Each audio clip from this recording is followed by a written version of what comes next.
Hi guys, எவ்வளோ க்யூட்டாக இருக்குது பார்த்தீங்களா? இதோட பேர் வந்து மீனா.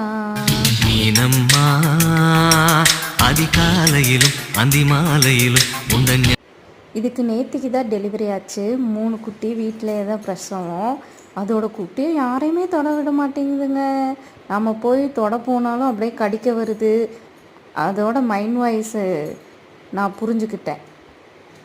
ஐயோ, இங்க படுத்துற நிமிஷம் என்னால தாங்க முடியலையே. தலை வலிக்குதுடா, தலை வலிக்குதே. ஆனாலும் சும்மா விடுவோமா? எவ்வளோ அழகா இருக்கு பாருங்க. அதோட ஒரு குட்டி தான், இன்னும் 2 குட்டி. மனசுல நீ என்னடி நினைச்சுக்கிட்டு இருக்க? என்ன நினைச்சுக்கிட்டு இருக்க?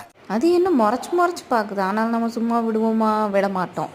அதை பார்த்துக்கிட்டே இருக்கணும் போல இருந்துச்சு. அவ்வளோ அழகுங்க. 3 குட்டியும் அவ்வளோ அழகு. அது எப்படி அதோட குட்டியை பாதுகாக்குது பாருங்களேன், யாரையும் தொட விடாமல். நம்ம அம்மாவும் நம்மளை இப்படித்தானே வளர்த்துருப்பாங்க. பாய் பாய்.